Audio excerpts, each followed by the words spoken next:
The Report on Unidentified Flying Objects by Edward J.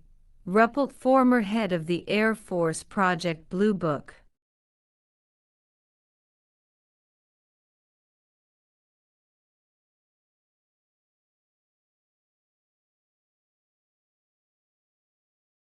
Forward.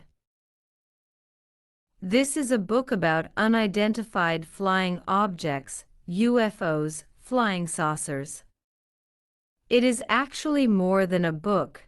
It is a report because it is the first time that anyone, either military or civilian, has brought together in one document all the facts about this fascinating subject.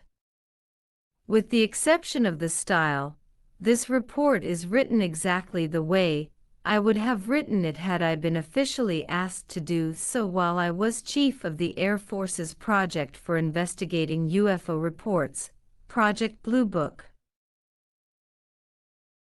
In many instances I have left out the names of the people who reported seeing UFOs, or the names of certain people who were associated with the project, just as I would have done in an official report. For the same reason, I have changed the locale in which some of the UFO sightings occurred. This is especially true in Chapter 15, the story of how some of our atomic scientists detected radiation whenever UFOs were reported near their UFO detection stations. This policy of not identifying the source, to borrow a term from military intelligence, is insisted on by the Air Force so that the people who have cooperated with them will not get any unwanted publicity. Names are considered to be classified information.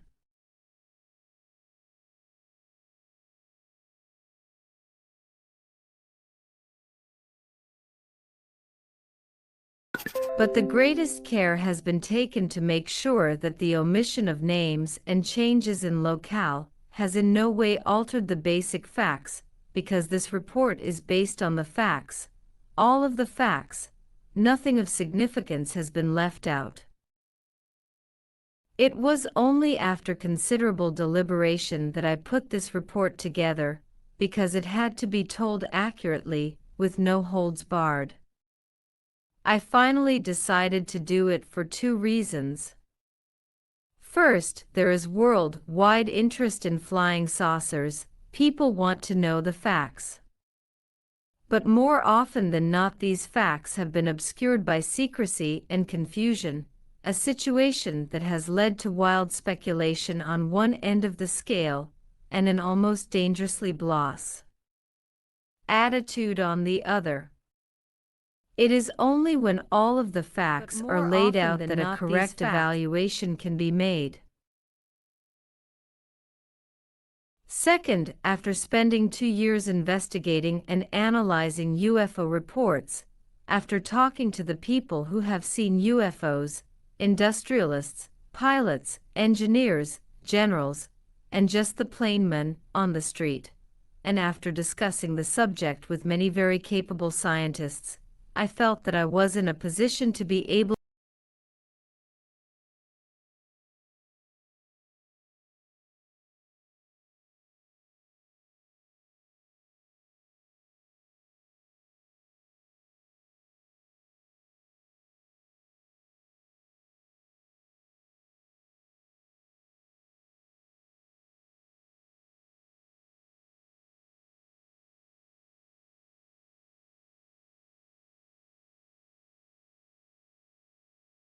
Second, after spending 2 years investigating and analyzing UFO reports, after talking to the people who have seen UFOs, industrialists, pilots, engineers, generals, and just the plain men on the street, and after discussing the subject with many very capable scientists, I felt that I was in a position to be able to put together the complete account of the Air Force's struggle with the flying saucer.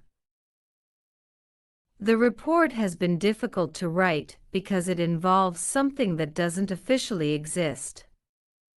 It is well known that ever since the first flying saucer was reported in June 1947. The Air Force has officially said that there is no proof that such a thing as an interplanetary spaceship exists. But what is not well known is that this conclusion is far from being unanimous among the military and their scientific advisors because of the one word, proof. So the UFO investigations continue. The hassle over the word proof boils down to one question: what constitutes proof? Does a UFO have to land at the river entrance to the Pentagon, near the Joint Chiefs of Staff offices?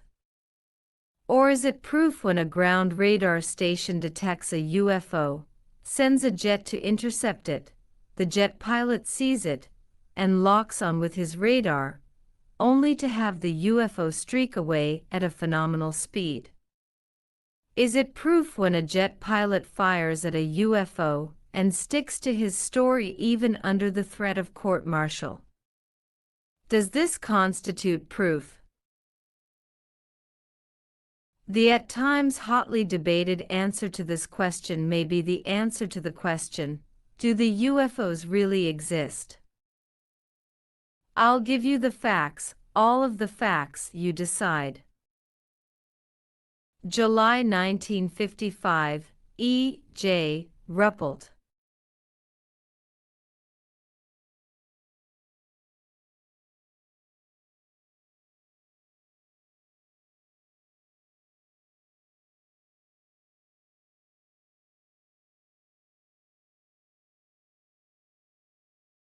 Chapter 1.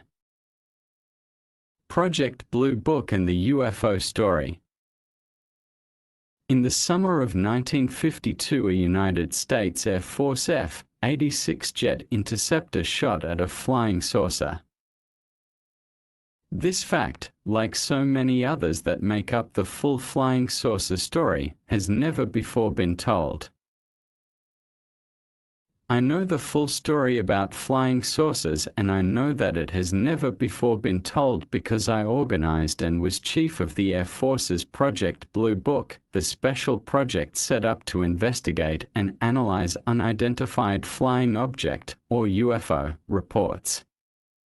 UFO is the official term that I created to replace the words flying saucers. There is a fighter base in the United States which I used to visit frequently because, during 1951, 1952, and 1953, it got more than its share of good UFO reports. The commanding officer of the fighter group, a full colonel and command pilot, believed that UFOs were real. The colonel believed in UFOs because he had a lot of faith in his pilots and they had chased UFOs in their F-86. He had seen UFOs on the scopes of his radar sets and he knew radar. The colonel's intelligence officer, a captain, didn't exactly believe that UFOs were real, but he did think that they warranted careful investigation. The logic the intelligence officer used in investigating UFO reports and in getting answers to many of them made me wish many times that he worked for me on Project Blue Book. One day the intelligence officer called me at my base in Dayton, Ohio. He wanted to know if I was planning to make a trip his way soon. When I told him I expected to be in his area in about a week, he asked me to be sure to look him up. There was no special hurry, he added, but he had something very interesting to show me. When we got wind of a good story, Project Blue Book liked to start working on it at once, so I asked the intelligence officer to tell me what he had. But nothing doing. He didn't want to discuss it over the phone. He even vetoed the idea of putting it into a secret wire. Such extreme caution really stopped me, because anything can be coded and put in a wire. When I left Dayton about a week later, I decided to go straight to the fighter base, planning to arrive there in mid-morning. But while I was changing airlines, my reservations got fouled up, and I was faced with waiting until evening to get to the base. I called the intelligence officer and told him about the mix-up. He told me to hang on right there and he would fly over and pick me up in a T-33 jet. As soon as we were in the air on the return trip, I called the intelligence officer on the interphone and asked him what was going on. What did he have? Why all the mystery? He tried to tell me, but the interphone wasn't working too well and I couldn't understand what he was saying. Finally, he told me to wait until we returned to his office and I could read the report myself. Report. If he had a UFO report, why hadn't he sent it into Project Blue Book as he usually did? We landed at the fighter base, checked in our parachutes, Mae Wests, and helmets, and drove over to his office. There were several other people in the office, and they greeted me with the usual question, "What's new on the flying saucer front?" I talked with them for a while, but was getting impatient to find out what was on the intelligence officer's mind. I was just about to ask him about the mysterious report when he took me to one side and quietly asked me not to mention it until everybody had gone. Once we were alone, the intelligence officer shut the door, went over to his safe, and dug out a big, thick report.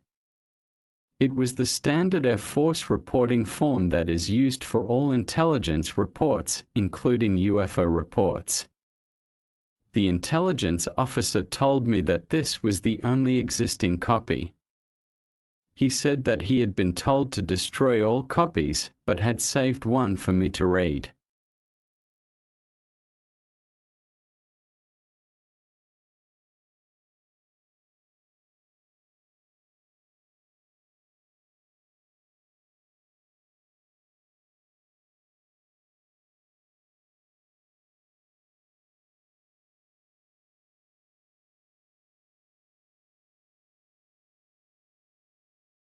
With great curiosity, I took the report and started to read. What had happened at this fighter base? About 10 o'clock in the morning, one day a few weeks before, a radar near the base had picked up an unidentified target. It was an odd target in that it came in very fast, about 700 miles per hour, and then slowed down to about 100 miles per hour. The radar showed that it was located northeast of the airfield, over a sparsely settled area. Unfortunately, the radar station didn't have any height-finding equipment. The operators knew the direction of the target and its distance from the station, but they didn't know its altitude. They reported the target, and 2 F-86 were scrambled. The radar picked up the F-86 soon after they were airborne, and had begun to direct them into the target when the target started to fade on the radar scope. At the time, several of the operators thought that this fade was caused by the targets losing altitude rapidly and getting below the radar's beam. Some of the other operators thought that it was a high-flying target and that it was fading just because it was so high.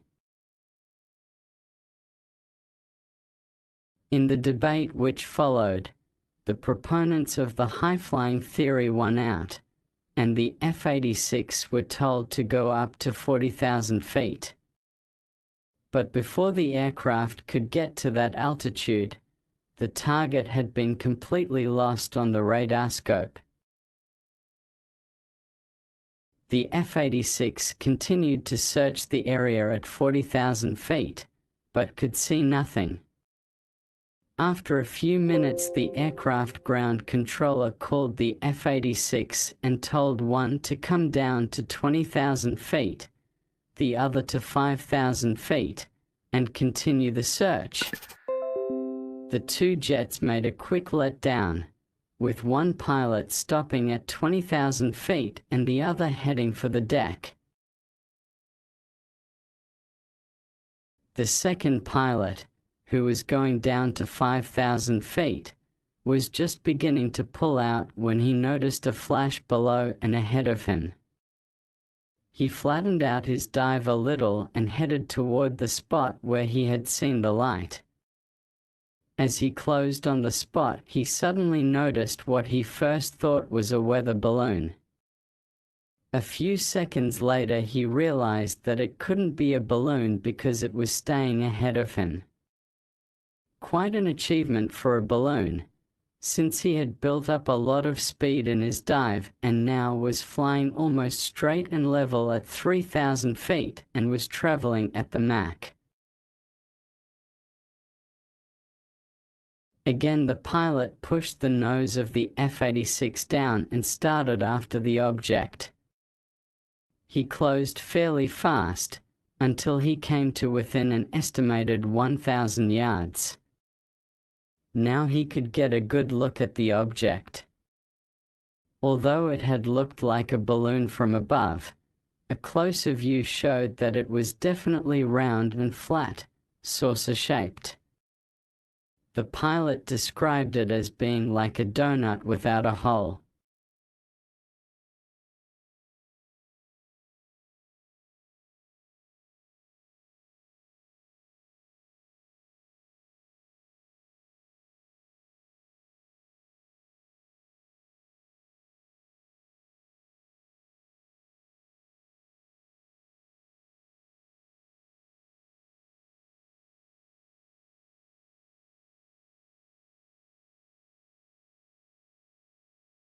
As his rate of closure began to drop off, the pilot knew that the object was picking up speed, but he pulled in behind it and started to follow. Now he was right on the deck. About this time, the pilot began to get a little worried. What should he do?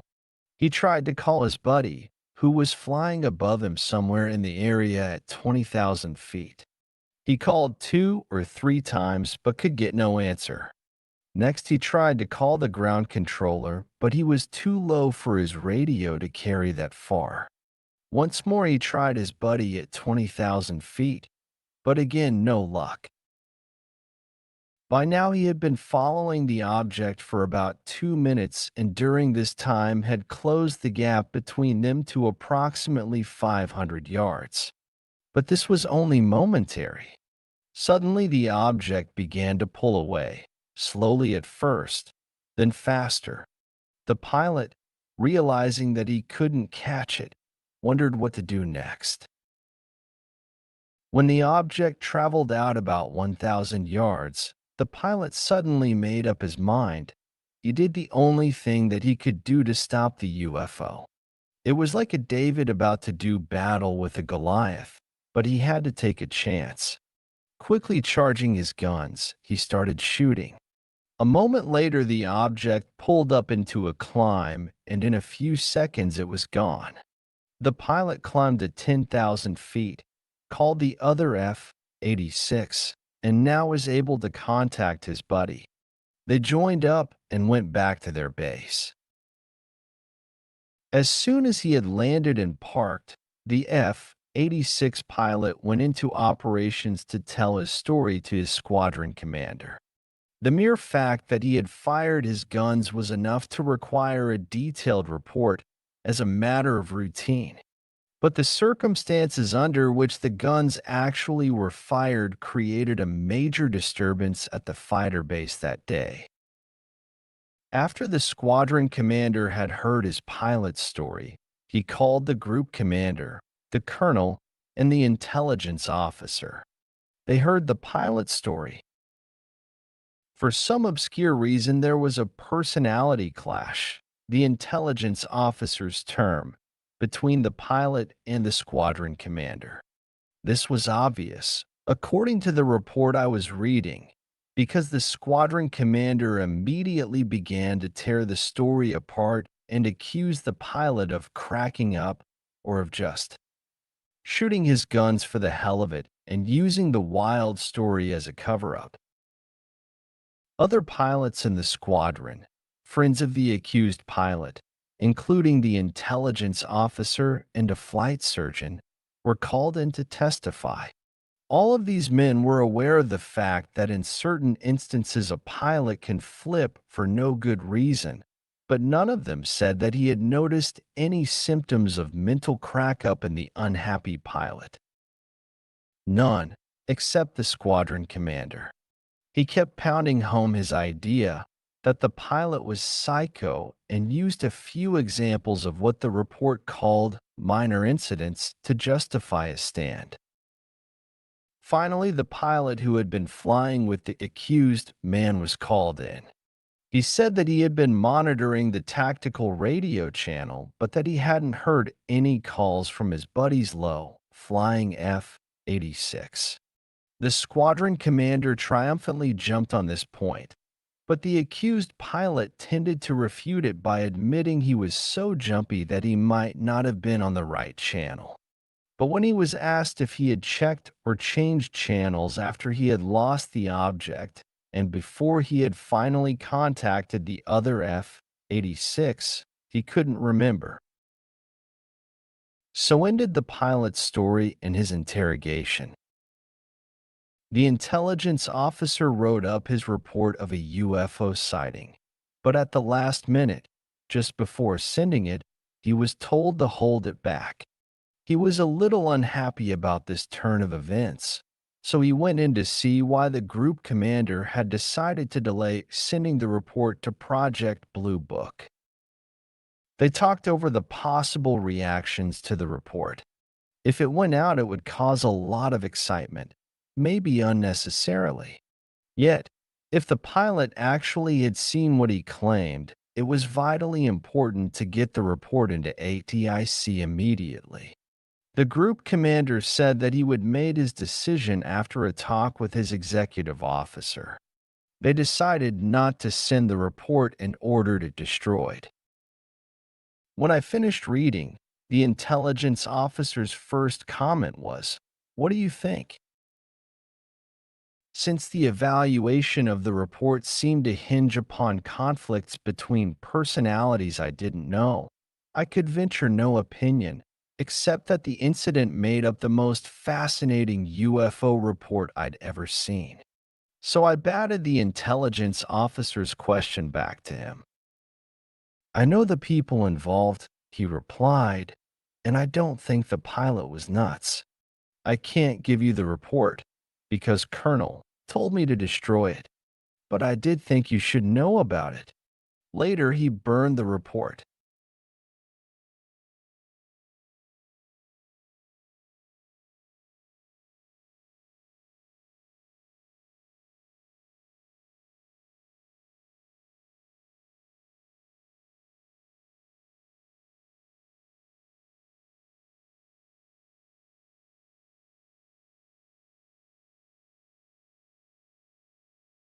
The problems involved in this report are typical. There are certain definite facts that can be gleaned from it. The pilot did see something and he did shoot at something, but no matter how thoroughly you investigate the incident, that something can never be positively identified. It might have been a hallucination, or it might have been some vehicle from outer space. No one will ever know. It was a UFO. The UFO story started soon after June 24, 1947, when newspapers all over the United States carried the first flying saucer report. The story told how 9 very bright, disc-shaped objects were seen by Kenneth Arnold, a Boise, Idaho, businessman, while he was flying his private plane near Mount Rainier in the state of Washington. With journalistic license, reporters converted Arnold's description of the individual motion of each of the objects, like a saucer skipping across water, into flying saucer, a name for the objects themselves. In the 8 years that have passed since Arnold's memorable sighting, the term has become so common that it is now in Webster's dictionary and is known today in most languages in the world.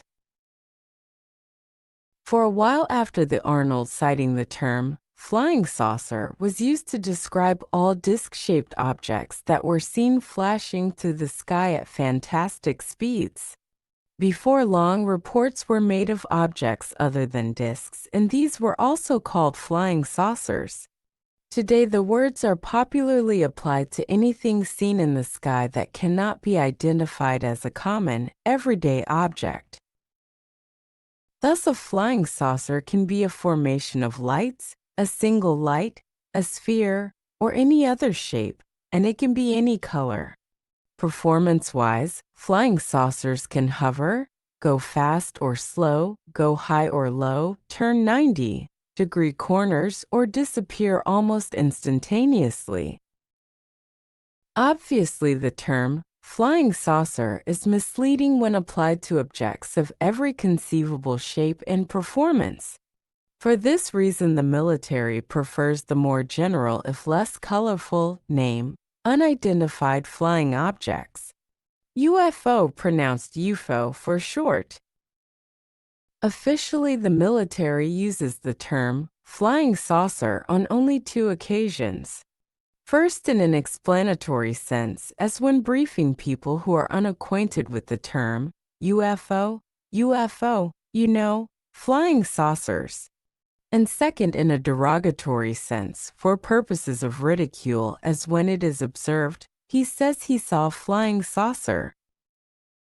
This second form of usage is the exclusive property of those persons who positively know that all UFOs are nonsense. Fortunately, for the sake of good manners, if for no other reason, the ranks of this knowing category are constantly dwindling. One by one, these people drop out, starting with the instant they see their first UFO. Some weeks after the first UFO was seen on June 24, 1947, the Air Force established a project to investigate and analyze all UFO reports. The attitude toward this task varied from a state of near panic, early in the life of the project, to that of complete contempt for anyone who even mentioned the words flying saucer. This contemptuous attitude toward flying saucer nuts prevailed from mid-1949 to mid-1950. During that interval, many of the people who were or had been associated with the project believed that the public was suffering from war nerves. Early in 1950, the project, for all practical purposes, was closed out. At least it rated only minimum effort. Those in power now reasoned that if you didn't mention the words flying saucers, the people would forget them and the saucers would go away. But this reasoning was false, for instead of vanishing, the UFO reports got better and better.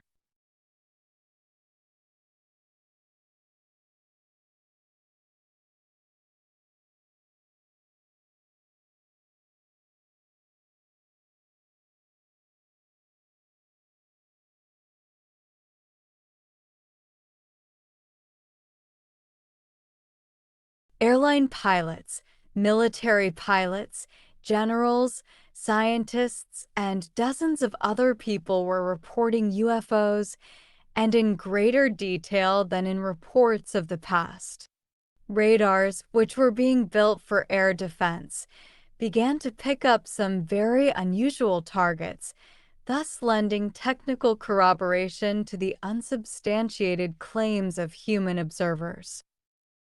As a result of the continuing accumulation of more impressive UFO reports, official interest stirred.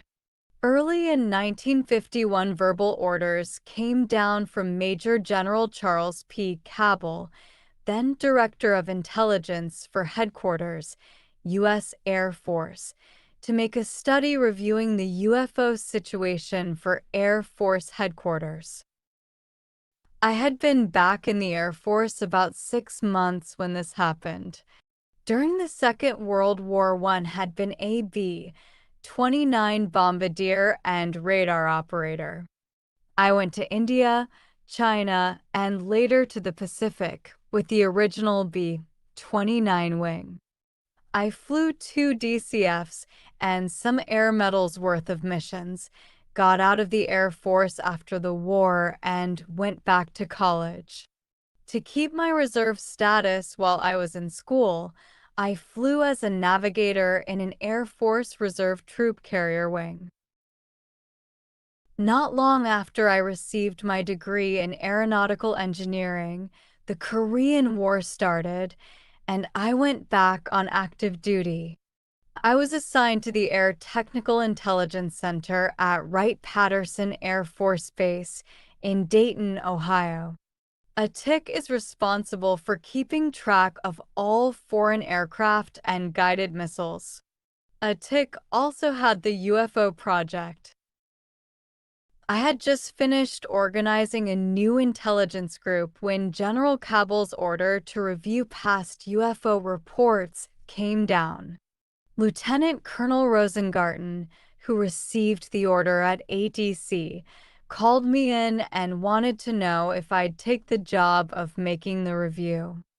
I accepted. When the review was finished, I went to the Pentagon and presented my findings to Major General Samford, who had replaced General Cabell as Director of Intelligence. A TIC soon got the word to set up a completely new project for the investigation and analysis of UFO reports. Since I had made the review of past UFO reports, I was the expert, and I got the new job. It was given the code name Project Blue Book, and I was in charge of it until late in 1953. During this time, members of my staff and I traveled close to 500,000 miles. We investigated dozens of UFO reports and read and analyzed several thousand more. These included every report ever received by the Air Force. For the size of the task involved, Project Blue Book was always understaffed, even though I did have 10 people on my regular staff plus many paid consultants representing every field of science. All of us on Project Blue Book had top secret security clearances, so that security was no block in our investigations. Behind this organization was a reporting network made up of every Air Force Base intelligence officer and every Air Force radar station in the world, and the Air Defense Command's Ground Observer Corps. This reporting net sent Project Blue Book reports on every conceivable type of UFO by every conceivable type of person. What did these people actually see when they reported that they had observed a UFO?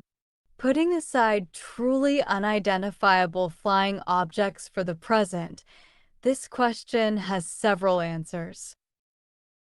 In many instances, it has been positively proved that people have reported balloons, airplanes, stars, and many other common objects as UFOs.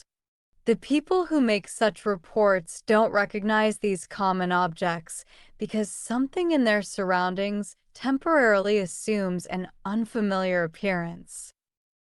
Unusual lighting conditions are a common cause of such illusions. A balloon will glow like a ball of fire just at sunset. Or an airplane that is not visible to the naked eye suddenly starts to reflect the sun's rays and appears to be a silver ball. Pilots in F-94 jet interceptors chase Venus in the daytime and fight with balloons at night, and people in Los Angeles see weird lights.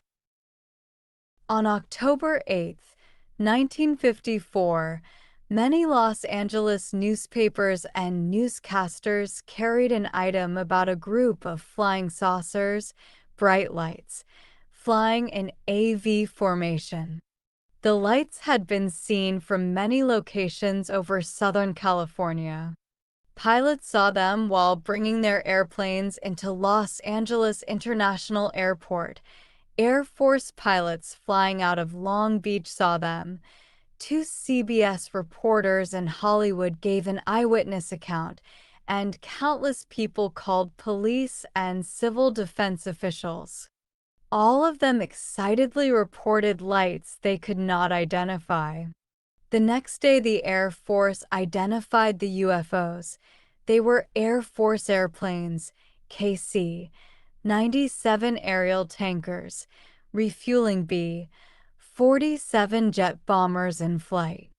The reason for the weird effect that startled so many Southern Californians was that when the refueling is taking place, a floodlight on the bottom of the tanker airplane lights up the bomber that is being refueled. The airplanes were flying high and slowly, so no sound was heard.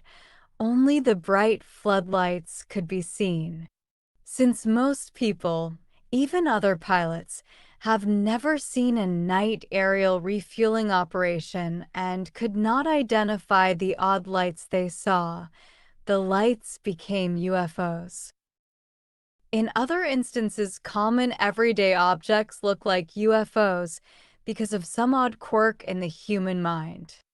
A star or planet that has been in the sky every day of the observer's life suddenly takes off at high speed on a highly erratic flight path, or a vapor trail from a high-flying jet seen 100 times before by the observer becomes a flying saucer.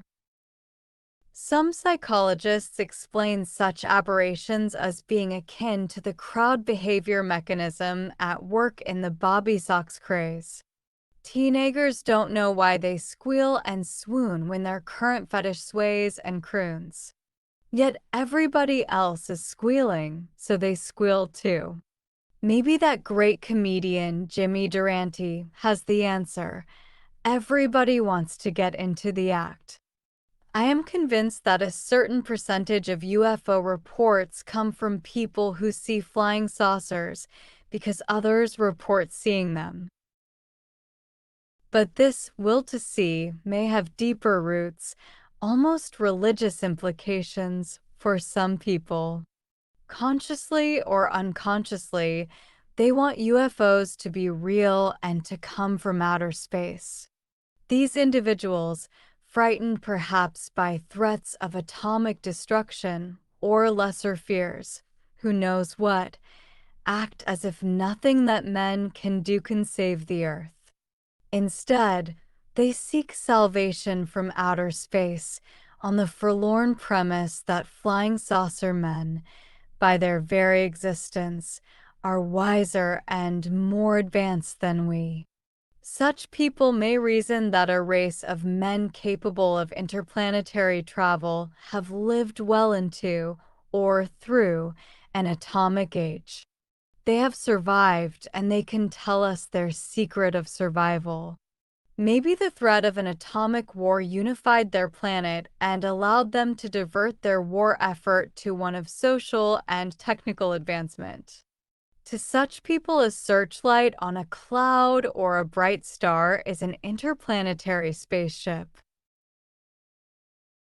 If all the UFO reports that the Air Force has received in the past 8 years could be put in this psychological quirk category, Project Blue Book would never have been organized.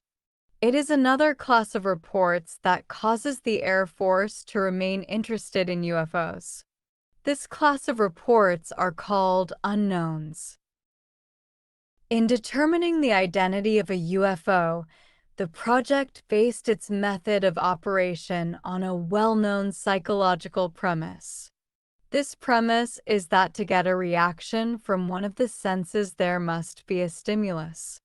If you think you see a UFO, you must have seen something. Pure hallucinations are extremely rare. For anything flying in the air, the stimulus could be anything that is normally seen in the air. Balloons, airplanes, and astronomical bodies are the commoner stimuli. Birds and insects are common also, but usually are seen at such close range that they are nearly always recognized. Infrequently observed things, such as sundogs, mirages, huge fireballs, and a host of other unusual flying objects, are also known stimuli. On Project Blue Book, our problem was to identify these stimuli. We had methods for checking the location at any time of every balloon launched anywhere in the United States. To a certain degree, the same was true for airplanes. The UFO observer's estimate of where the object was located in the sky helped us to identify astronomical bodies. Huge files of UFO characteristics, along with up-to-the-minute weather data and advice from specialists, permitted us to identify such things as sundogs, paper caught in updrafts, huge meteors, etc. This determination of the stimuli that triggered UFO sightings, while not an insurmountable task, was a long, tedious process. The identification of known objects was routine and caused no excitement. The excitement and serious interest occurred when we received UFO reports in which the observer was reliable and the stimuli could not be identified. These were the reports that challenged the project and caused me to spend hours briefing top U.S. officials. These were the reports that we called unknowns.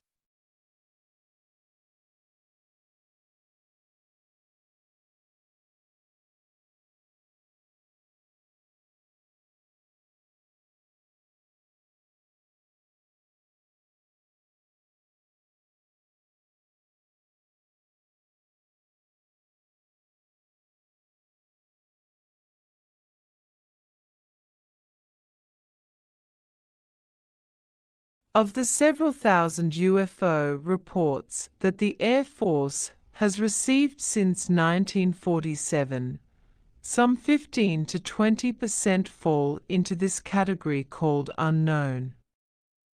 This means that the observer was not affected by any determinable psychological quirks, and that after exhaustive investigation the object that was reported could not be identified. To be classed as an unknown, a UFO report also had to be good, meaning that it had to come from a competent observer and had to contain a reasonable amount of data. Reports are often seen in the newspapers that say, Mrs. Henry Jones, of 5464 South Elm, said that 10 a.m. she was shaking her dust mop out of the bedroom window when she saw a flying saucer. Or Henry Armstrong was driving between Grundy Center and Rhinebeck last night when he saw a light. Henry thinks it was a flying saucer.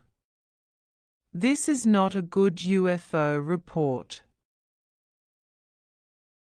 This type of UFO report, if it was received by Project Blue Book, was stamped insufficient data for evaluation and dropped into the dead file, where it became a mere statistic.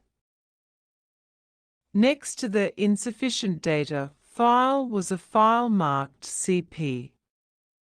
This meant crackpot. Into this file went all reports from people who had talked with flying saucer crews, who had inspected flying saucers that had landed in the United States, who had ridden in flying saucers, or who were members of flying saucer crews. By Project Blue Book standards, these were not good UFO reports either. But here is a good UFO report with an unknown conclusion. On July 24, 1952, two Air Force colonels, flying AB-25, took off from Hamilton Air Force Base, near San Francisco, for Colorado Springs, Colorado. The day was clear, not a cloud in the sky.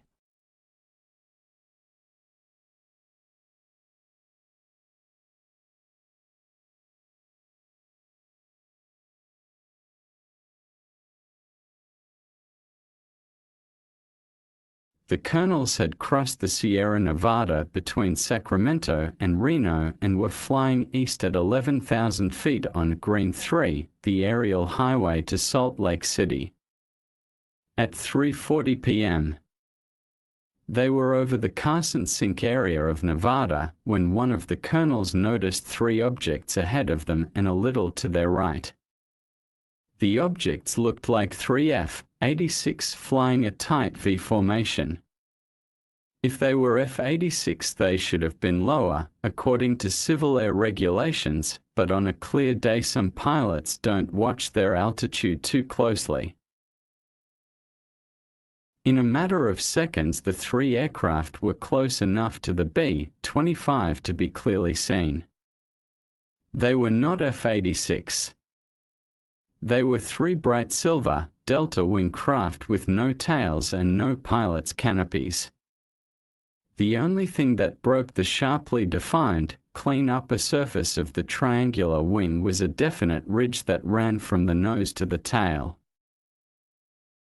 In another second, the three deltas made a slight left bank and shot by the B-25 at terrific speed. The colonels estimated that the speed was at least 3 times that of an F-86. They got a good look at the three deltas as the unusual craft passed within 400 to 800 yards of the B-25.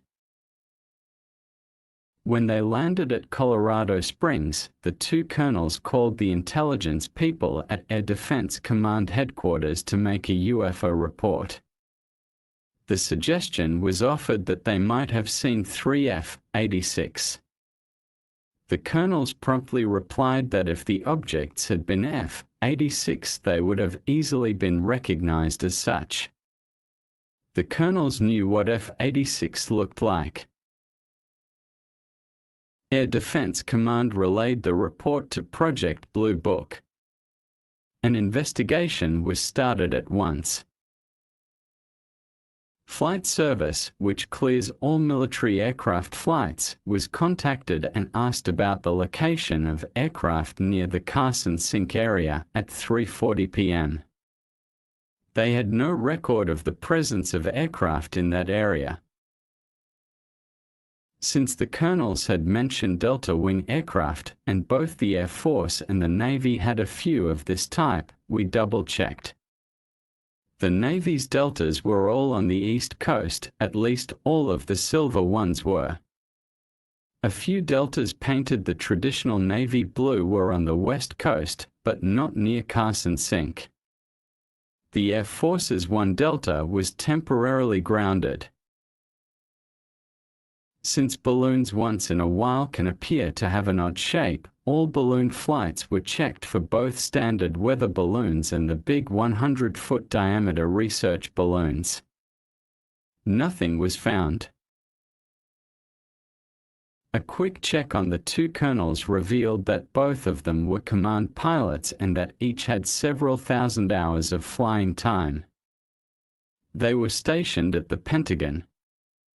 Their highly classified assignments were such that they would be in a position to recognize anything that the United States knows to be flying anywhere in the world. Both men had friends who had seen flying saucers at some time, but both had openly voiced their skepticism. Now, from what the colonels said when they were interviewed after landing at Colorado Springs, they had changed their opinions. Nobody knows what the two colonels saw over Carson Sink. However, it is always possible to speculate. Maybe they just thought they were close enough to the three objects to see them plainly. The objects might have been three F-86, maybe Flight Service lost the records. It could be that the three F-86 had taken off to fly in the local area of their base but had decided to do some illegal sightseeing. Flight service would have no record of a flight like this.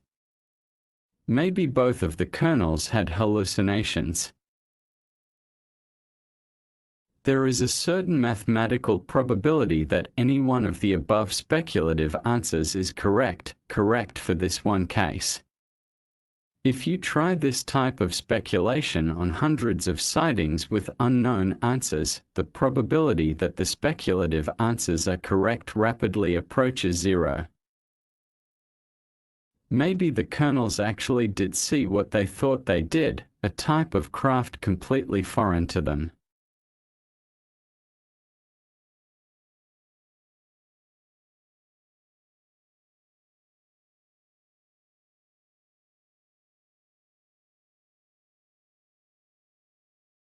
Another good UFO report provides an incident in which there is hardly room for any speculation of this type. The conclusion is more simply unknown, period. On January 20th, 1952, at 7:20 in the evening, two master sergeants, both intelligence specialists, were walking down a street on the Fairchild Air Force Base, close to Spokane, Washington. Suddenly, both men noticed a large, bluish-white, spherical-shaped object approaching from the east. They stopped and watched the object carefully, because several of these UFOs had been reported by pilots from the airbase over the past few months. The sergeants had written up the reports on these earlier sightings. The object was traveling at a moderately fast speed on a horizontal path. As it passed to the north of their position and disappeared in the west, the sergeants noted that it had a long blue tail. At no time did they hear any sound. They noted certain landmarks that the object had crossed and estimated the time taken in passing these landmarks. The next day, they went out and measured the angles between these landmarks in order to include them in their report. When we got the report at ADC, our first reaction was that the master sergeants had seen a large meteor. From the evidence I had written off as meteors, all previous similar UFO reports from this airbase. The sergeant's report, however, contained one bit of information that completely changed the previous picture. At the time of the sighting, there had been a solid 6,000-foot thick overcast at 4,700 feet. And meteors don't go that low. A few quick calculations gave a rather fantastic answer. If the object was just at the base of the clouds, it would have been 10,000 feet from the two observers and traveling 1,400 miles per hour. But regardless of the speed, the story was still fantastic. The object was no jet airplane because there was no sound. It was not a searchlight because there were none on the airbase. It was not an automobile spotlight because a spotlight will not produce the type of light the sergeants described. As a double check, however, both men were questioned on this point. They stated firmly that they had seen hundreds of searchlights and spotlights playing on clouds, and that this was not what they saw. Beyond these limited possibilities, the sergeant's UFO discourages fruitful speculation. The object remains unidentified.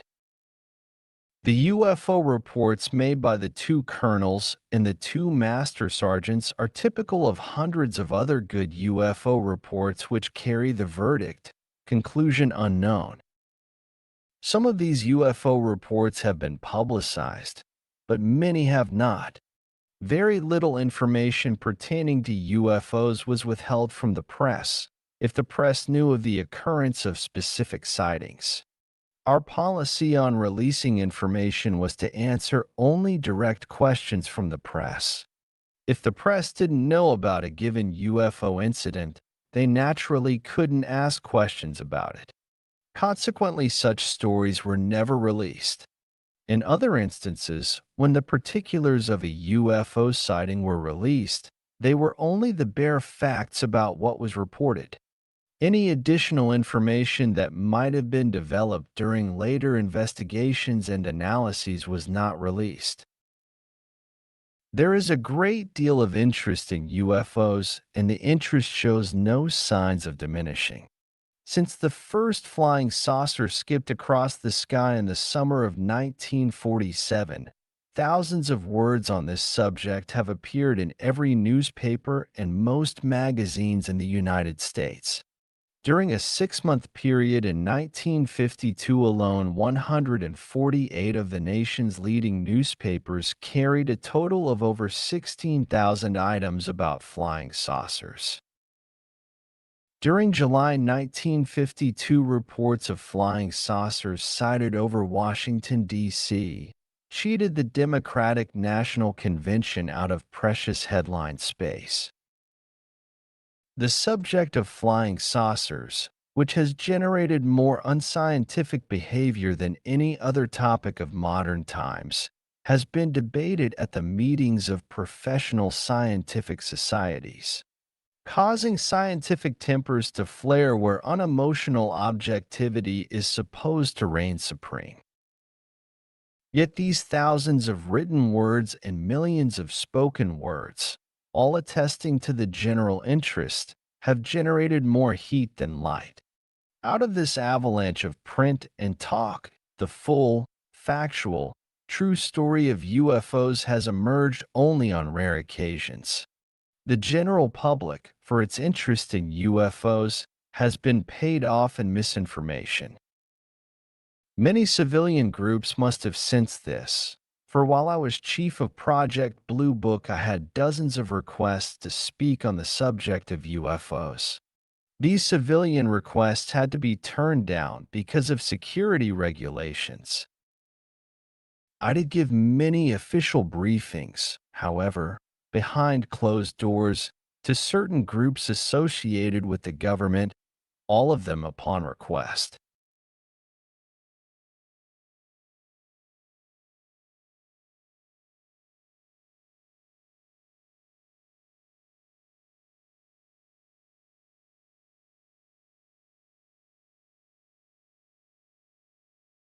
The subject of UFOs was added to a regular series of intelligence briefings given to students at the Air Force's Command and Staff School and to classes at the Air Force's Intelligence School. I gave briefings to the technical staff at the Atomic Energy Commission's Los Alamos laboratory, where the first atomic bomb was built. The theater where this briefing took place wouldn't hold all of the people who tried to get in, so the briefing was recorded and replayed many times. The same thing happened at AEC's Sandia Base, near Albuquerque. Many groups in the Pentagon and the Office of Naval Research requested UFO briefings. Civilian groups, made up of some of the nation's top scientists and industrialists, and formed to study special military problems, worked in a UFO briefing. Top Air Force commanders were given periodic briefings. Every briefing I gave was followed by a discussion that lasted anywhere from 1 to 4 hours. In addition to these, Project Blue Book published a classified monthly report on UFO activity. Requests to be put on distribution for this report were so numerous that the distribution had to be restricted to major Air Force Command headquarters. This interest was not caused by any revolutionary information that was revealed in the briefings or reports. It stemmed only from a desire to get the facts about an interesting subject. Many aspects of the UFO problem were covered in these official briefings. I would give details of many of the better reports we received, our conclusions about them, and how those conclusions were reached. If we had identified a UFO, the audience was told how the identification was made. If we concluded that the answer to a UFO sighting was unknown, the audience learned why we were convinced it was unknown. Among the better sightings that were described fully to interested government groups were the complete story of the Lubbock lights, including the possible sighting of the same V-shaped light formations at other locations on the same night, the story of a group of scientists who detected mysterious nuclear radiation when UFOs were sighted, and all of the facts behind such famous cases as the Mantell incident, the Florida Scoutmaster who was burned by a flying saucer, and headline capturing sightings at Washington, D.C. I showed them what few photographs we had, the majority of which everyone has seen, since they have been widely published in magazines and newspapers. Our collection of photographs was always a disappointment as far as positive proof was concerned because, in a sense, if you've seen one, you've seen them all. We had no clear pictures of a saucer, just an assortment of blurs, blotches, and streaks of light. The briefings included a description of how Project Blue Book operated and a survey of the results of the many studies that were made of the mass of UFO data we had collected. Also covered were our interviews with a dozen North American astronomers, the story of the unexplained green fireballs of New Mexico, and an account of how a committee of 6 distinguished United States scientists spent many hours attempting to answer the question, are the UFOs from outer space? Unfortunately, the general public was never able to hear these briefings. For a long time, contrary to present thinking in military circles, I have believed that the public also is entitled to know the details of what was covered in these briefings, less, of course, the few items pertaining to radar that were classified secret, and the names of certain people. But withholding these will not alter the facts in any way. A lot has already been written on the subject of UFOs, but none of it presents the true, complete story. Previous forays into the UFO field have been based on inadequate information and have been warped to fit the personal biases of the individual writers. Well-meaning though these authors may be, the degree to which their books have misinformed the public is incalculable. It is high time that we let the people know. The following chapters present the true and complete UFO story, based on what I learned about UFOs while I was chief of Project Blue Book, the Air Force's project for the investigation and analysis of UFO reports. Here is the same information that I gave to Secretary of the Air Force, Thomas K. Finletter, to the Air Force commanders, to scientists and industrialists. This is what the Air Force knows about unidentified flying objects. You may not agree with some of the official ideas or conclusions, neither did a lot of people I briefed, but this is the story. Chapter 2. The era of confusion begins. On September 23, 1947, the chief of the Air Technical Intelligence Center, one of the Air Force's most highly specialized intelligence units, sent a letter to the commanding general of the then Army Air Forces. The letter was in answer to the commanding general's verbal request to make a preliminary study of the reports of unidentified flying objects. The letter said that after a preliminary study of UFO reports, ADIC concluded that, to quote from the letter, the reported phenomena were real. The letter strongly urged that a permanent project be established at ATIC to investigate and analyze future UFO reports. It requested a priority for the project, a registered code name, and an overall security classification. ATIC's request was granted and Project Sign, the forerunner of Project Grudge and Project Blue Book, was launched.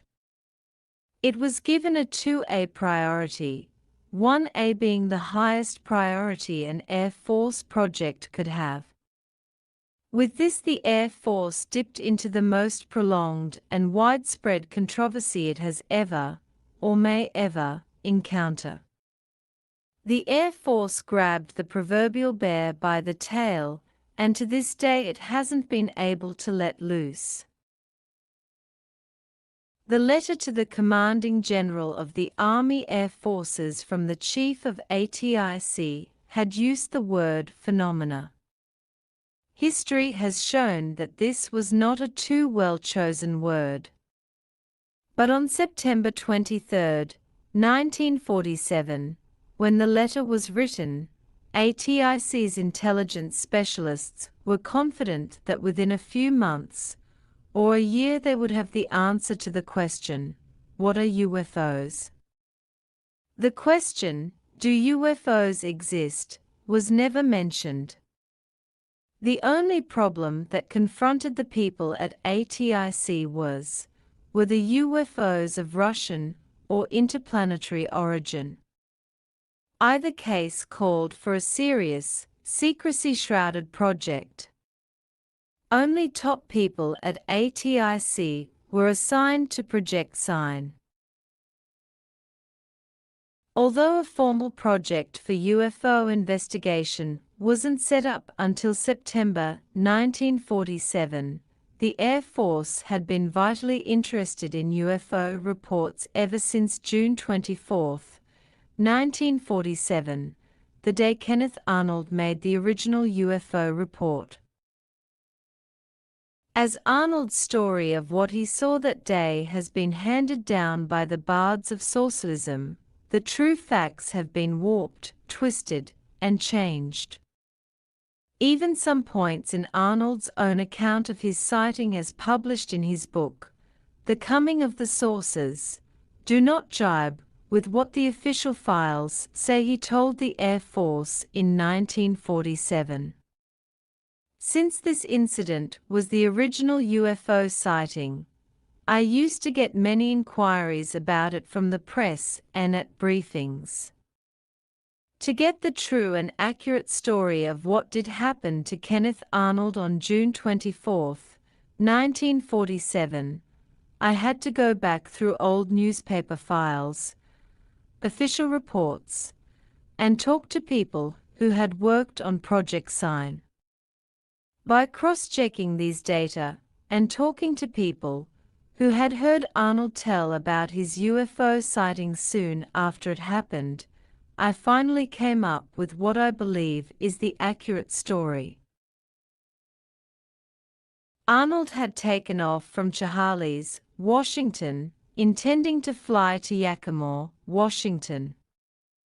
About 3 p.m. he arrived in the vicinity of Mount Rainier. There was a Marine Corps C-46 transport plane lost in the Mount Rainier area, so Arnold decided to fly around a while and look for it. He was looking down at the ground when suddenly he noticed a series of bright flashes off to his left.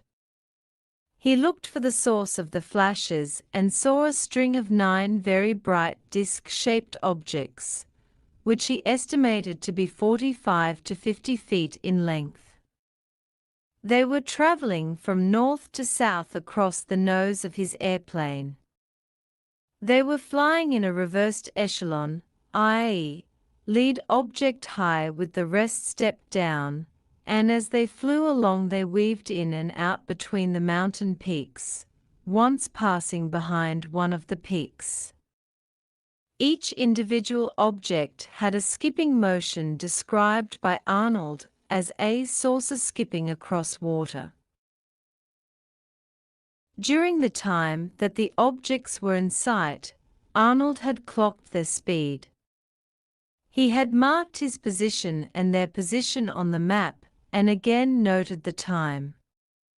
When he landed, he sketched in the flight path that the objects had flown and computed their speed, almost 1,700 miles per hour. He estimated that they had been 20 to 25 miles away and had traveled 47 miles in 102 seconds. I found that there was a lot of speculation on this report. Two factions at ATIC had joined up behind two lines of reasoning. One side said that Arnold had seen plain, everyday jet airplanes flying in formation. This side's argument was based on the physical limitations of the human eye, visual acuity, the eye's ability to see a small, distant object. Tests, they showed, had proved that a person with normal vision can't see an object that subtends an angle of less than 0.2 second of arc. For example, a basketball can't be seen at a distance of several miles, but if you move the basketball closer and closer, at some point you will be able to see it. At this point, the angle between the top and bottom of the ball and your eye will be about 0.2 of a second of arc. This was applied to Arnold's sighting. The Arnold saw airplanes faction maintained that since Arnold said that the objects were 45 to 50 feet long, they would have had to be much closer than he had estimated, or he couldn't even have seen them at all. Since they were much closer than he estimated, Arnold's timed speed was all wrong, and instead of going 1,700 miles per hour, the objects were traveling at a speed closer to 400 miles per hour, the speed of a jet. There was no reason to believe they weren't jets. The jets appeared to have a skipping motion because Arnold had looked at them through layers of warm and cold air, like heat waves coming from a hot pavement that cause an object to shimmer. The other side didn't buy this idea at all. They based their argument on the fact that Arnold knew where the objects were when he timed them. After all, he was an old mountain pilot and was as familiar with the area around the Cascade Mountains as he was with his own living room.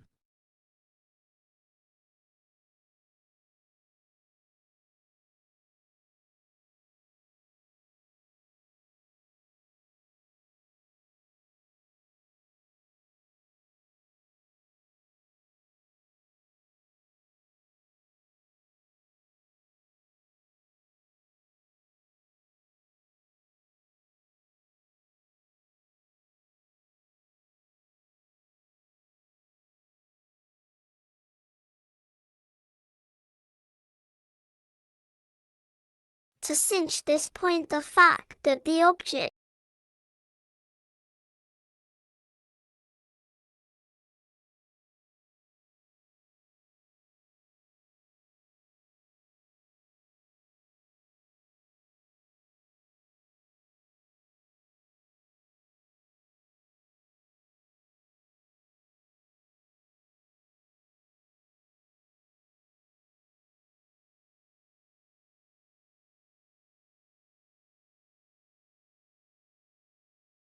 To cinch this point, the fact that the objects had passed behind a mountain peak was brought up. This positively established the distance the objects were from Arnold and confirmed his calculated 1/700th miles per hour speed. Besides, no airplane can weave in and out between mountain peaks in the short time that Arnold was watching them. The visual acuity factor only strengthened the Larnold-Sauret, our flying saucer faction's theory that what he'd seen was a spaceship. If he could see the objects 20 to 25 miles away, they must have been about 210 feet long instead of the poorly estimated 45 to 50 feet. In 1947 this was a fantastic story, but now it is just another UFO report marked unknown. It is typical in that if the facts are accurate, if Arnold actually did see the UFOs go behind a mountain peak, and if he knew his exact position at the time, the UFO problem cannot be lightly sloughed off, but there are always IFS in UFO reports. This is the type of report that led Major General John A. Samford, Director of Intelligence for Headquarters, Air Force, to make the following comment during a press conference in July 1952. However, there have remained a percentage of this total of all UFO reports received by the Air Force, about 20% of the reports, that have come from credible observers of relatively incredible things. We keep on being concerned about them. In warping, twisting, and changing the Arnold incident, the writers of saucer lore haven't been content to confine themselves to the incident itself. They have dragged in the crashed Marine Corps C-46. They intimate that the same flying saucers that Arnold saw shot down the C-46 grabbed up the bodies of the passengers and crew, and now have them pickled at the University of Venus Medical School. As proof, they apply the same illogical reasoning that they apply to most everything. The military never released photos of the bodies of the dead men, therefore there were no bodies. There were photographs and there were bodies. In consideration of the families of air crewmen and passengers, photos of air crashes showing dead bodies are never released. Arnold himself seems to be the reason for a lot of the excitement that heralded flying saucers. Stories of odd incidents that occur in this world are continually being reported by newspapers, but never on the scale of the first UFO report. Occasional stories of the Himalayan snowmen or the Malayan monsters rate only a few inches or a column on the back pages of newspapers. Arnold's story, if it didn't make the headlines, at least made the front page. I had the reason for this explained to me one day when I was investigating a series of UFO reports in California in the spring of 1952.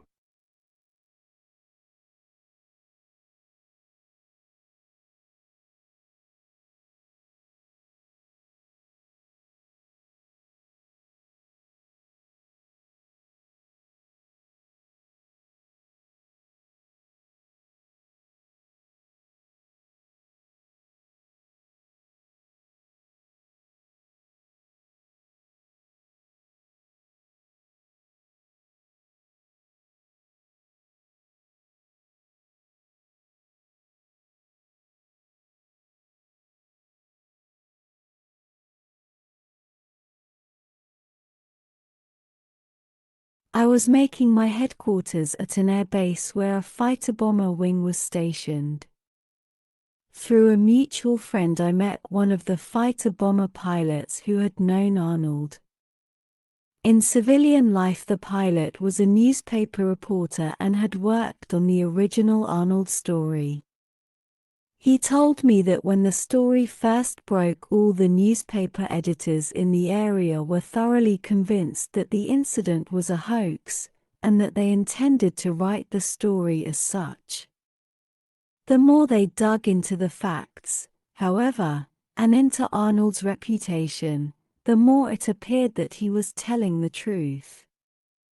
Besides having an unquestionable character, he was an excellent mountain pilot, and mountain pilots are a breed of men who know every nook and cranny of the mountains in their area.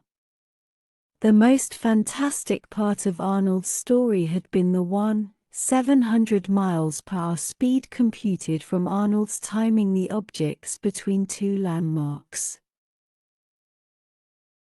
When Arnold told us how he computed the speed, my chance acquaintance told me, we all put a lot of faith in his story.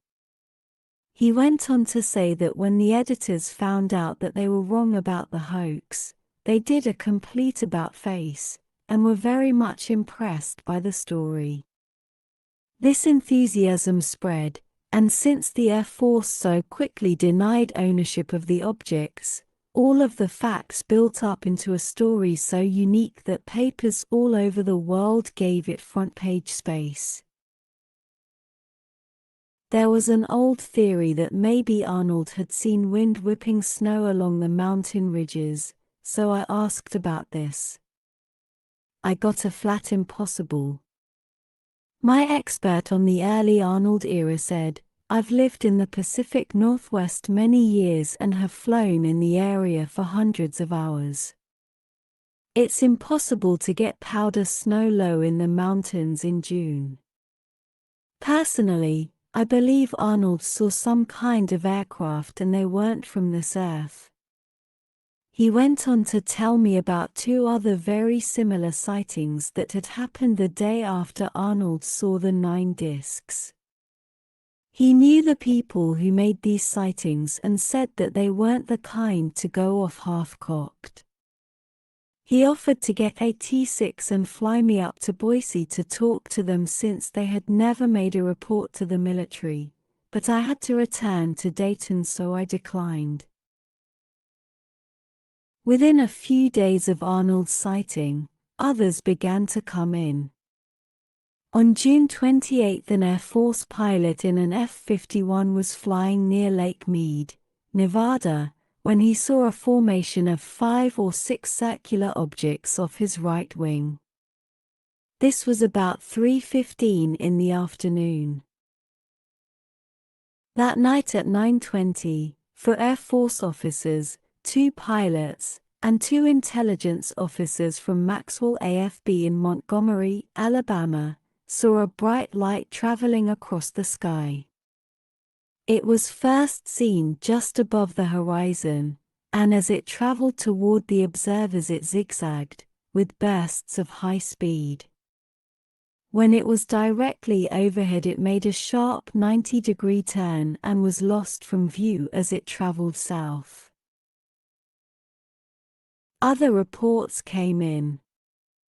In Milwaukee, a lady saw 10 go over her house like blue blazes, heading south. A school bus driver in Clarion, Iowa, saw an object streak across the sky. In a few seconds 12 more followed the first one. White Sands Proving Ground in New Mexico chalked up the first of the many sightings that this location would produce when several people riding in an automobile saw a pulsating light travel from horizon to horizon in 30 seconds. A Chicago housewife saw one with legs.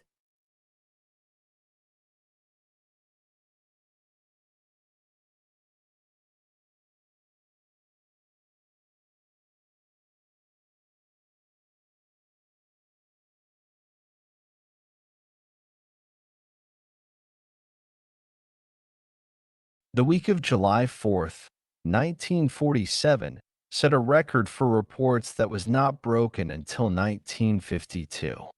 The center of activity was the Portland, Oregon area. At 11 a.m., a carload of people driving near Redmond saw 4 disc-shaped objects streaking past Mount Jefferson. At 1:05 p.m., A policeman was in the parking lot behind the Portland City Police headquarters when he noticed some pigeons suddenly began to flutter around as if they were scared. He looked up and saw 5 large disc-shaped objects, 2 going south and 3 going east. They were traveling at a high rate of speed and seemed to be oscillating about their lateral axis. Minutes later, 2 other policemen, both ex-pilots, reported 3 of the same things flying in trail. Before long, the harbor patrol called into headquarters. A crew of 4 patrolmen had seen 3 to 6 of the discs, shaped like chrome hubcaps, traveling very fast. They also oscillated as they flew. Then the citizens of Portland began to see them. A man saw 1 going east and 2 going north. At 4:30, a woman called in and had just seen one that looked like a new dime flipping around. Another man reported 2, 1 going southeast, 1 northeast. From Milwaukee, Oregon, 3 were reported going northwest. In Vancouver, Washington, sheriff's deputies saw 20 to 30. The first photo was taken on July 4th in Seattle. After much publicity, it turned out to be a weather balloon. That night, a United Airlines crew flying near Emmett, Idaho, saw 5. The pilot's report read, 5 somethings, which were thin and smooth on the bottom and rough appearing on top, were seen silhouetted against the sunset shortly after the plane took off from Boise at 8:04 p.m. We saw them clearly. We followed them in a northeasterly direction for about 45 miles. They finally disappeared. We were unable to tell whether they outsped us or disintegrated. We can't say whether they were smear-like, oval, or anything else, but whatever they were not aircraft, clouds, or smoke. Civilians did not have a corner on the market. On July 6, the staff sergeant in Birmingham, Alabama, saw several dim, glowing lights speeding across the sky and photographed one of them. Also on the 6th, the crew of an Air Force B-25 saw a bright, disc-shaped object low at 9 o'clock. This is one of the few reports of an object lower than the aircraft. At Fairfield Sassoon AFB in California, a pilot saw something travel 3/4 of the way across the sky in a few seconds. It too was oscillating on its lateral axis. According to the old hands at ADC, the first sighting that really made the Air Force take a deep interest in UFOs occurred on July 8th at Muroc Air Base, now Edwards AFB, the super-secret Air Force Test Center in the Mojave Desert of California. At 10:10 a.m., a test pilot was running up the engine of the then-new XP-84 in preparation for a test flight. He happened to look up, and to the north he saw what first appeared to be a weather balloon traveling in a westerly direction. After watching it a few seconds, he changed his mind. He had been briefed on the high-altitude winds, and the object he saw was going against the wind. Had it been the size of a normal aircraft, the test pilot estimated that it would have been at 10,000 to 12,000 feet and traveling 200 to 225 miles per hour. He described the object as being spherically shaped and yellowish-white in color. 10 minutes before this, several other officers and airmen had seen 3 objects. They were similar except they had more of a silver color. They were also heading in a westerly direction. 2 hours later, a crew of technicians on Rogers Dry Lake, adjacent to Muroc Air Base, observed another UFO. Their report went as follows.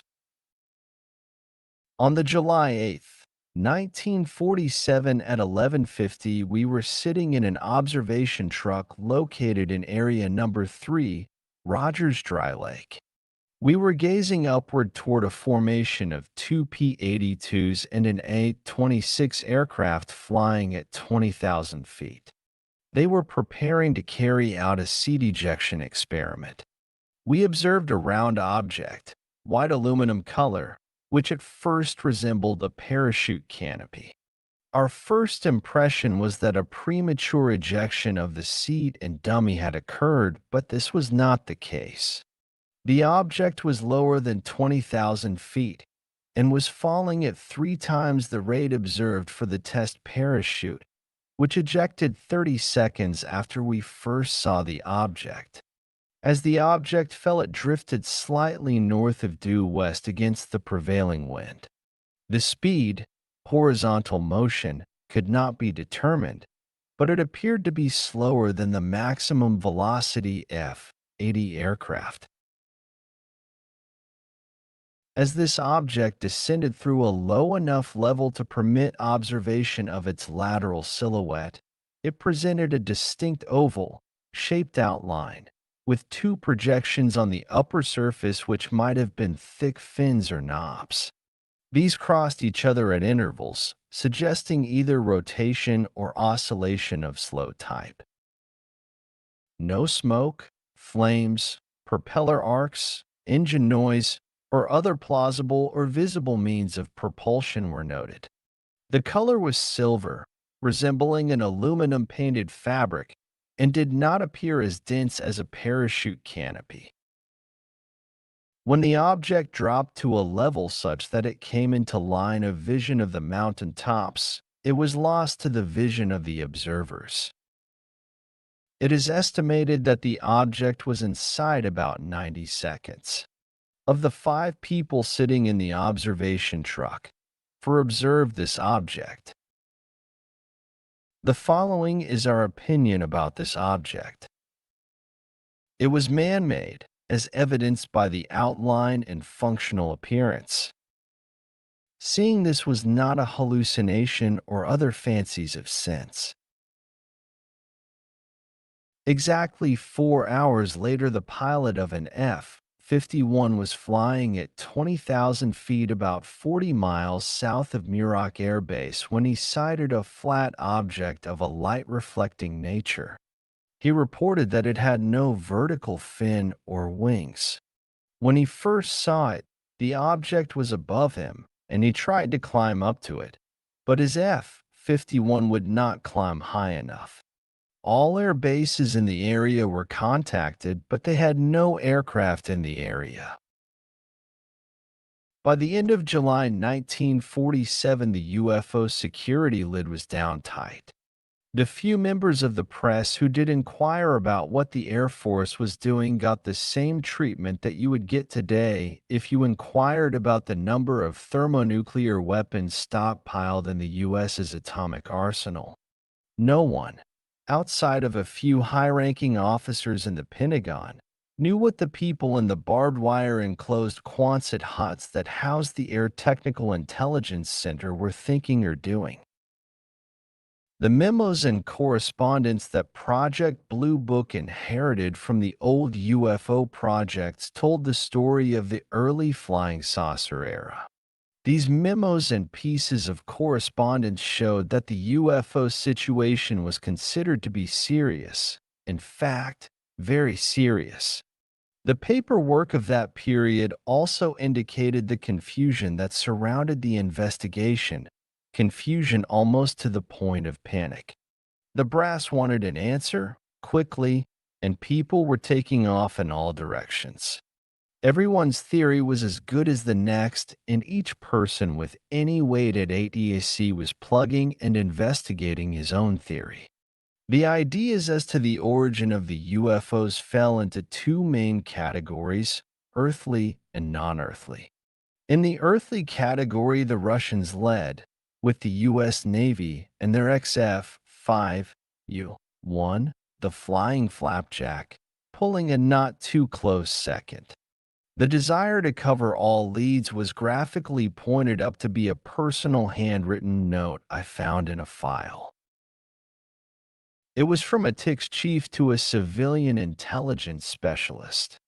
It said, Are you positive that the Navy junked the XF-5U-1 project?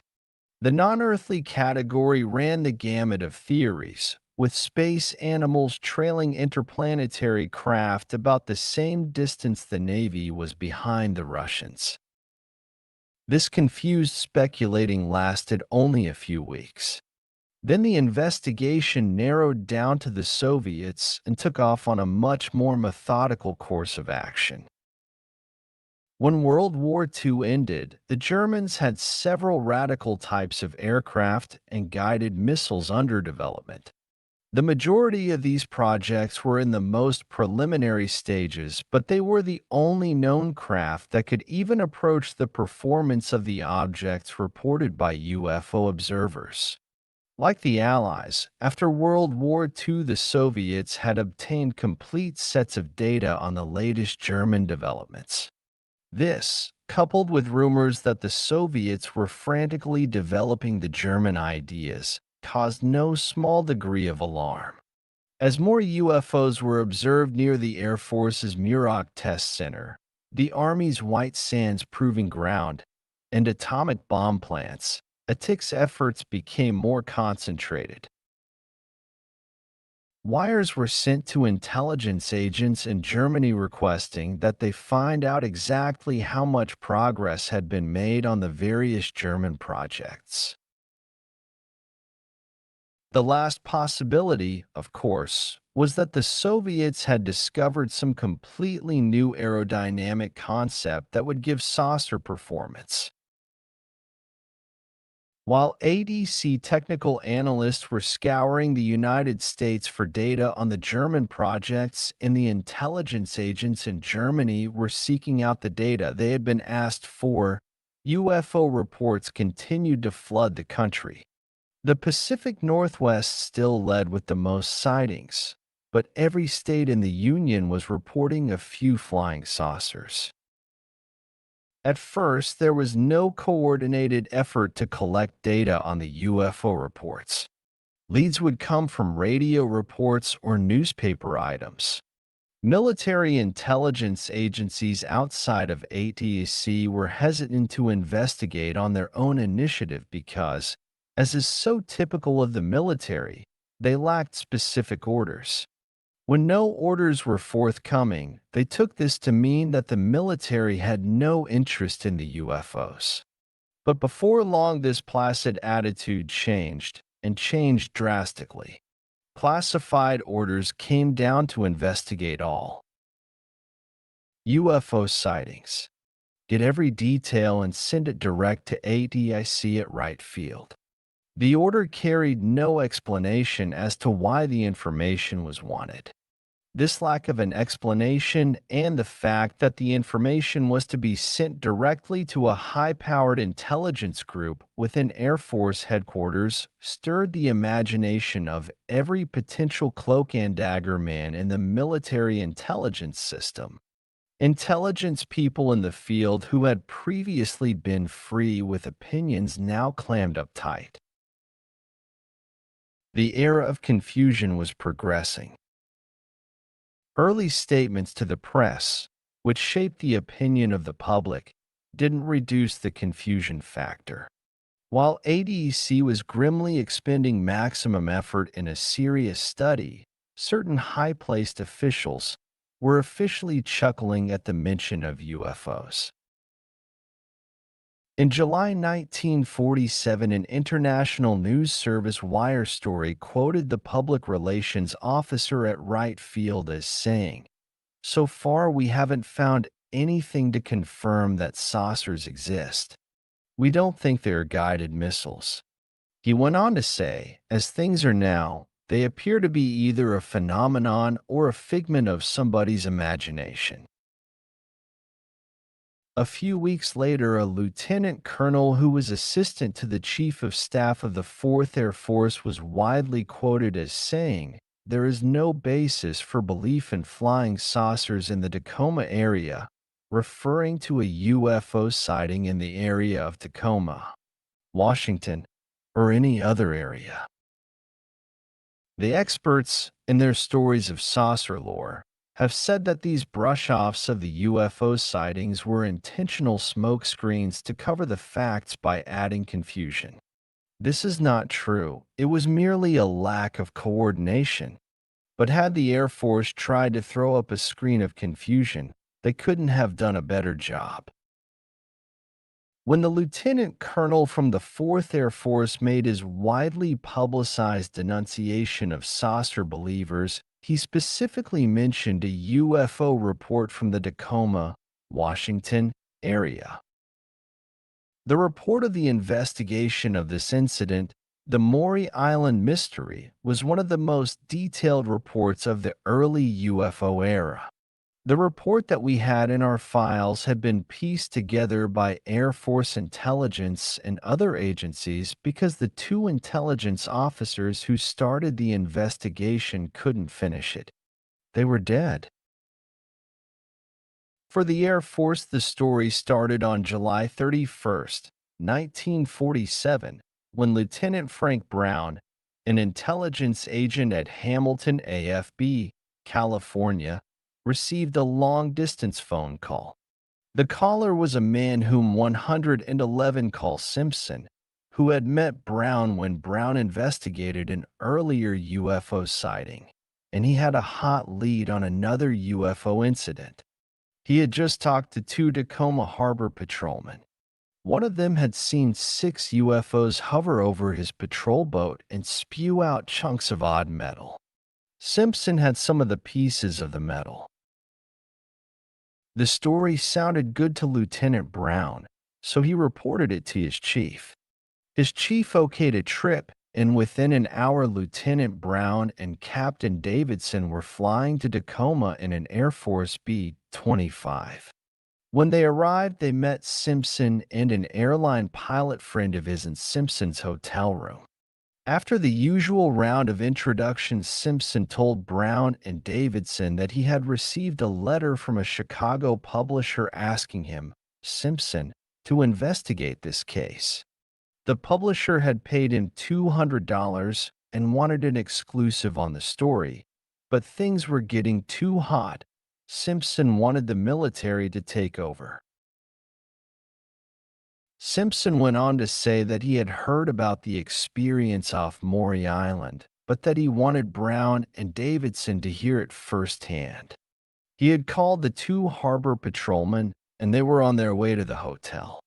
They arrived, and they told their story. I'll call these 2 men Jackson and Richards, although these aren't their real names.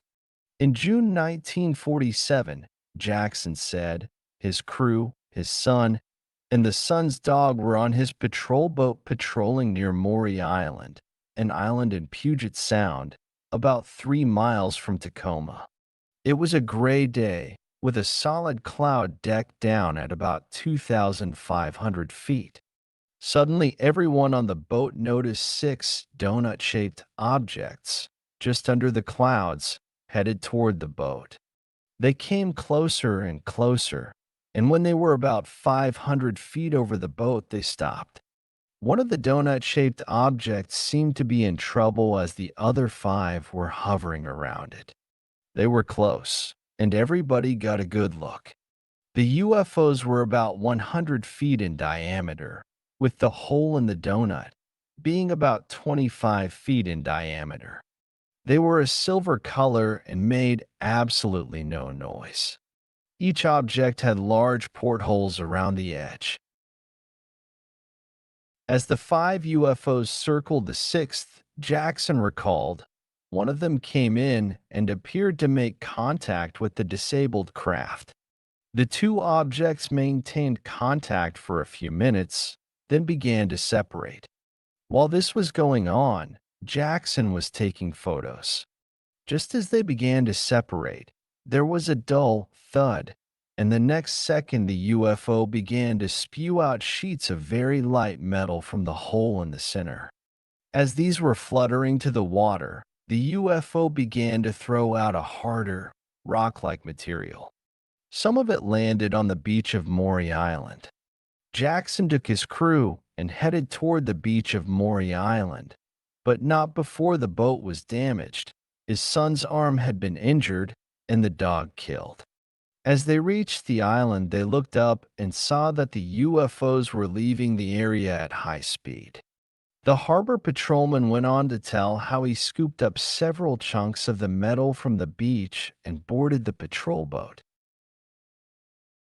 He tried to use his radio to summon aid, but for some unusual reason the interference was so bad he couldn't even call the 3 miles to his headquarters in Tacoma.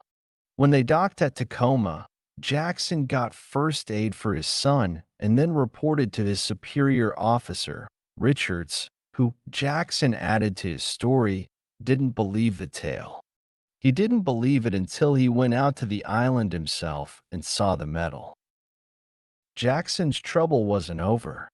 The next morning, a mysterious visitor told Jackson to forget what he'd seen. Later that same day, the photos were developed. They showed the 6 objects, but the film was badly spotted and fogged, as if the film had been exposed to some kind of radiation. Then Simpson told about his brush with mysterious callers. He said that Jackson was not alone as far as mysterious callers were concerned.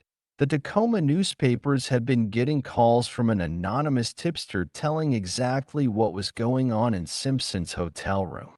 This was a very curious situation because no one except Simpson, the airline pilot, and the 2 harbor patrolmen knew what was taking place. The room had even been thoroughly searched for hidden microphones. That is the way the story stood a few hours after Lieutenant Brown and Captain Davidson arrived in Tacoma. After asking Jackson and Richards a few questions, the 2 intelligence agents left, reluctant even to take any of the fragments. As some writers who have since written about this incident have said, Brown and Davidson seemed to be anxious to leave and afraid to touch the fragments of the UFO, as if they knew something more about them. The 2 officers went to McCord AFB, near Tacoma, where their B-25 was parked, held a conference with the intelligence officer at McCord, and took off for their home base, Hamilton. When they left McCord, they had a good idea as to the identity of the UFOs. Fortunately, they told the McCord intelligence officer what they had determined from their interview. In a few hours, the 2 officers were dead. The B-25 crashed near Kelso, Washington. The crew chief and a passenger had parachuted to safety.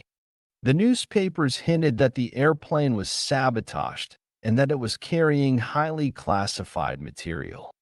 Authorities at McCord AFB confirmed this latter point. The airplane was carrying classified material. In a few days, the newspaper publicity on the crash died down, and the Maury Island mystery was never publicly solved. Later reports say that the 2 harbor patrolmen mysteriously disappeared soon after the fatal crash. They should have disappeared into Puget Sound. The whole Maury Island mystery was a hoax. The first, possibly the second best, and the dirtiest hoax in the UFO history. One passage in the detailed official report of the Maury Island mystery says, both the 2 harbor patrolmen admitted that the rock fragments had nothing to do with flying saucers. The whole thing was a hoax. They had sent in the rock fragments to a magazine publisher as a joke.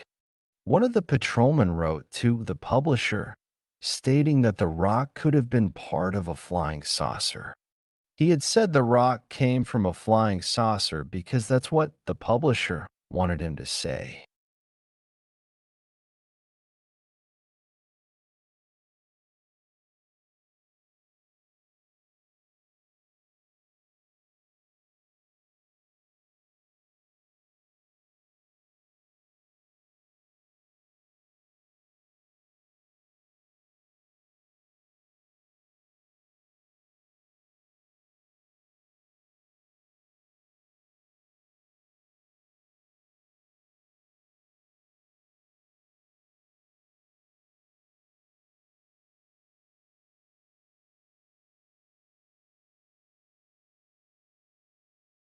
The publisher, mentioned above, who, one of the two hoaxers said, wanted him to say that the rock fragments had come from a flying saucer, is the same one who paid the man I called Simpson $200 to investigate the case. The report goes on to explain more details of the incident. Neither one of the two men could ever produce the photos. They misplaced them, they said. One of them, I forget which, was the mysterious informer who called the newspapers to report the conversations that were going on in the hotel room.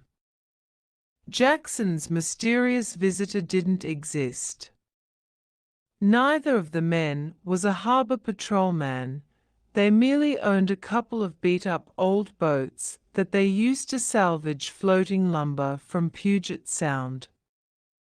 The airplane crash was one of those unfortunate things. An engine caught on fire, burned off, and just before the two pilots could get out, the wing and tail tore off, making it impossible for them to escape. The two dead officers from Hamilton AFB smelled a hoax, accounting for their short interview and hesitancy in bothering to take the fragments. They confirmed their convictions when they talked to the intelligence officer at McCord. It had already been established, through an informer, that the fragments were what Brown and Davidson thought, slag. The classified material on the B-25 was a file of reports the two officers offered to take back to Hamilton and had nothing to do with the Moy Island mystery, or better, the Moy Island hoax. Simpson and his airline pilot friend weren't told about the hoax for one reason. As soon as it was discovered that they had been taken thoroughly and were not a party to the hoax, no one wanted to embarrass them. The majority of the writers of saucer lore have played this sighting to the hilt, pointing out as their main premise the fact that the story must be true because the government never openly exposed or prosecuted either of the two hoaxes. This is a logical premise, but a false one. The reason for the thorough investigation of the Moy Island hoax was that the government had thought seriously of prosecuting the men. At the last minute it was decided, after talking to the two men, that the hoax was a harmless joke that had mushroomed, and that the loss of two lives and AB-25 could not be directly blamed on the two men. The story wasn't even printed because at the time of the incident, even though in this case the press knew about it, the facts were classed as evidence. By the time the facts were released, they were yesterday's news. And nothing is deader than yesterday's news. As 1947 drew to a close, the Air Force's Project Sign had outgrown its initial panic and had settled down to a routine operation.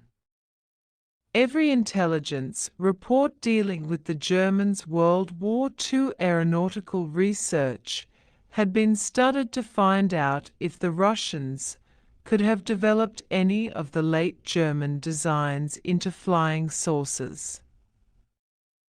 Aerodynamicists at ATIC and at Wright Field's Aircraft Laboratory computed the maximum performance that could be expected from the German designs. The designers of the aircraft themselves were contacted. Could the Russians develop a flying saucer from their designs? The answer was no. There was no conceivable way any aircraft could perform that would match the reported maneuvers of the UFOs. The Air Force's Aeromedical Laboratory concurred. If the aircraft could be built, the human body couldn't stand the violent maneuvers that were reported. The aircraft structures people seconded this. No material known could stand the loads of the reported maneuvers and heat of the high speeds. Still convinced that the UFOs were real objects, the people at ATIC began to change their thinking. Those who were convinced that the UFOs were of Soviet origin now began to eye outer space, not because there was any evidence that the UFOs did come from outer space, but because they were convinced that UFOs existed and only some unknown race with a highly developed state of technology could build such vehicles. As far as the effect on the human body was concerned, why couldn't these people, whoever they might be, stand these horrible maneuver forces? Why judge them by earthly standards? I found a memo to this effect was in the old Project Sign files. Project Sign ended 1947 with a new problem. How do you collect interplanetary intelligence? During World War II, the organization that was ATIC's forerunner, the Air Materiel Command Secret T2, had developed highly effective means of wringing out every possible bit of information about the technical aspects of enemy aircraft. ATIC knew these methods, but how could this be applied to spaceships? The problem was tackled with organized confusion. If the confusion in the minds of Air Force people was organized, the confusion in the minds of the public was not. Publicized statements regarding the UFO were conflicting. A widely printed newspaper release, quoting an unnamed Air Force official in the Pentagon, said, "The flying saucers are one of three things: solar reflections on low-hanging clouds, small meteors that break up, their crystals catching the rays of the sun. Icing conditions could have formed large hailstones, and they might have flattened out and glided." A follow-up, which quoted several scientists, said in essence that the unnamed Air Force official was crazy. Nobody even heard of crystallized meteors or huge, flat hailstones, and the solar reflection theory was absurd. Life, Time, Newsweek, and many other news magazines carried articles about the UFOs. Some were written with tongue-in-cheek, others were not. All the articles mentioned the Air Force's mass, hysterical-induced hallucinations. But a Veterans Administration psychiatrist publicly poo-pooed this. "Too many people are seeing things," he said. It was widely suggested that all the UFOs were meteors. Two Chicago astronomers queried this. Dr. Gerard Kuiper, director of the University of Chicago Observatory, was quoted as flatly saying the UFOs couldn't be meteors. "They are probably man-made," he told the Associated Press. Dr. Oliver Lee, director of Northwestern University's observatory, agreed with Dr. Kuiper, and he threw in an additional confusion factor that had been in the back of many people's minds. Maybe they were our own aircraft. The government had been denying that UFOs belonged to the U.S. from the first, but Dr. Vannevar Bush, the world-famous scientist, and Dr. Merle Tuve, inventor of the proximity fuse, added their weight. "Impossible," they said. All of this time, unnamed Air Force officials were disclaiming serious interest in the UFO subject. Yet every time a newspaper reporter went out to interview a person who had seen a UFO, intelligence agents had already been flown in, gotten the detailed story complete with sketches of the UFO, and sped back to their base to send the report to Project Sign. Many people had supposedly been warned not to talk too much. The Air Force was mighty interested in hallucinations. Thus, 1947 ended with various sized question marks in the mind of the public. If you followed flying saucers closely, the question mark was big. If you just noted the UFO story titles in the papers, it was smaller, but it was there and it was growing. Probably none of the people, military or civilian, who had made the public statements were at all qualified to do so, but they had done it. Their comments had been printed, and their comments had been read. Their comments formed the question mark.